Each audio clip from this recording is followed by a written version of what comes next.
Da série Perguntas e Respostas, uma seguidora me perguntou se há diferença ou correlação da programação neurolinguística com a hipnose. Vamos lá.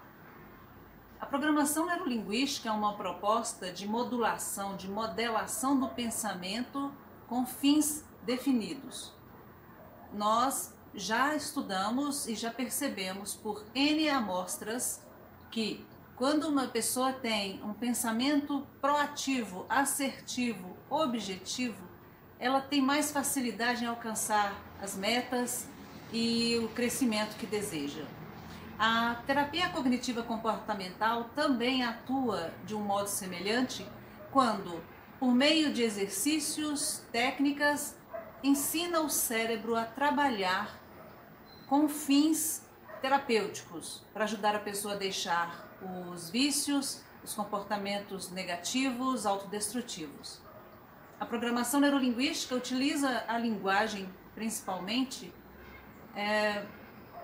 com fins de programar o cérebro para funcionar de determinadas maneiras.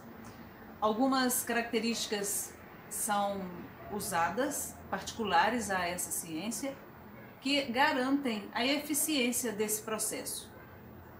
O que acontece?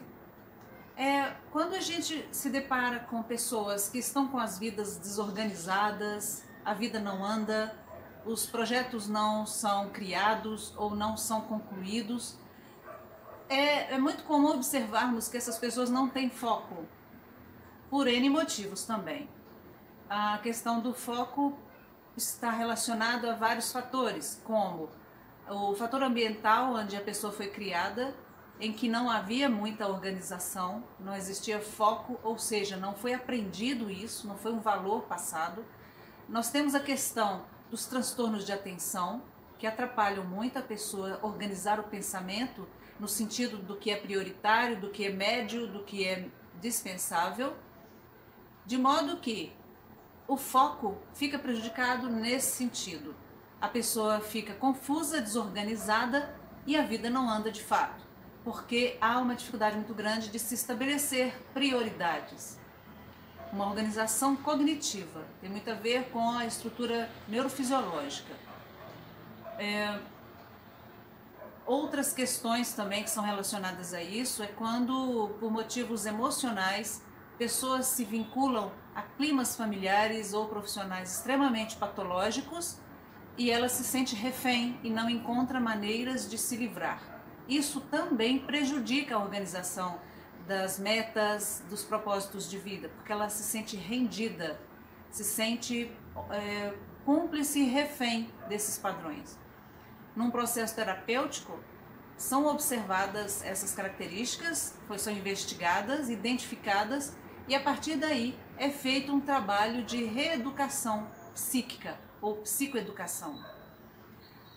Na programação neurolinguística, uma pessoa que é extremamente negativa e se sabota até pela própria linguagem, existem expressões que são muito destrutivas. Nada para mim dá certo, isso só poderia ter acontecido comigo, coisas assim, por aí vai. O cérebro é como se fosse um software. Você programa um software para ele funcionar de determinadas maneiras. E ele funciona. Ele só vai funcionar de acordo com aquilo que foi programado para acontecer. Então, não é possível aprender espanhol num programa para ensino de inglês. Ok? Então, se você repete mentalmente frases autodepreciativas, destrutivas, sabotadoras, fatalmente seu cérebro vai trabalhar de acordo com essa linguagem, como uma linguagem de um software. E a programação neurolinguística trabalha isso, trabalha a vigilância desse padrão para ajudar a pessoa a se organizar dentro das metas que ela tem. No processo terapêutico, essa característica de autodestruição, de autossabotagem, está muito relacionada às experiências da infância, na ligação dessa pessoa com os pais, do que foi assimilado, do nível de aceitação que ela sente que teve, da validação que ela recebeu. Extremamente, sempre falo muito nisso, extremamente importante que pai e mãe validem seus filhos. Aceitem seus filhos como eles são, as limitações, no sentido das deficiências. Por exemplo, as crianças com TDAH vivem grandes dilemas relacionados ao seu funcionamento que ocasionam diversos prejuízos sociais, acadêmicos, profissionais no futuro. Então, é preciso que esses pais estejam conscientes da deficiência dessas crianças como amigas dessas crianças, como parceiras, né? Porque é muito difícil para eles, né? Os pais que têm filhos com TDAH precisam fazer cursos sobre esse problema para saberem lidar com ele.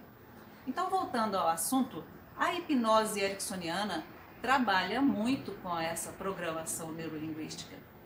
Ela trabalha essas otimizações do padrão mental de maneira que a pessoa realmente trabalha ao seu favor. Ela consegue, por exemplo, parar de procurar cabelo em ovo, uma vez que ela é levada a compreender os mecanismos do sofrimento, perceber que há apegos desnecessários, muito relacionados à tentativa constante de ser validada. Então, acontece muito de meninas não serem validadas pelos seus próprios pais e buscam nos parceiros amorosos essa validação. Daí o surgimento de diversos problemas de relacionamento, né? Porque lugar de filha é perto do pai e não perto do namorado, do marido. Percebe? Então, na hipnose ericksoniana, a gente trabalha uma linguagem bastante livre de ambiguidades. A linguagem tem que ser muito assertiva, no sentido de não deixar interpretações equivocadas ou sentidos ambíguos, de maneira que a pessoa fique em dúvida do que está sendo ali falado. Nas hipnoses de sugestão, por exemplo, quando uma pessoa tem medo de tomar um avião, a linguagem usada na hipnose é extremamente assertiva e há alguns cuidados que são relacionados à programação neurolinguística. Por exemplo, já repito muito esse exemplo também. Não pense em maçã. O cérebro primeiro precisa identificar o que é maçã para depois negar. Mas se eu não quero que você pense em maçã, por que citei esse exemplo? Se eu quero que você pense em limão, eu simplesmente digo, pense em limão. Você imediatamente vai pensar em limão e jamais passará pela cabeça a maçã. Então, o não é uma palavra muito perigosa nesse sentido, porque confunde o cérebro. Então, a relação da PNL com a hipnose ericksoniana está muito nesse sentido, nessa linguagem que é utilizada pelo hipnoterapeuta para ajudar a pessoa a encontrar um desempenho bacana. E o mais legal disso é que, no estado alterado de consciência, estamos conversando praticamente direto com o inconsciente dessa pessoa. Então, num nível de estado alterado de consciência, o fator crítico que seleciona o nosso cérebro, que seleciona o que quero e não quero, porque veja bem, nós julgamos as situações a partir de valores. Então, se eu me sinto um zero à esquerda, se eu me sinto um ser humano péssimo, horrível, ignorante, limitado, incompetente, as pessoas podem me elogiar inúmeras vezes porque eu vou achar que existem segundas intenções nesses elogios. Eu não vou acreditar que essas pessoas estão falando a verdade.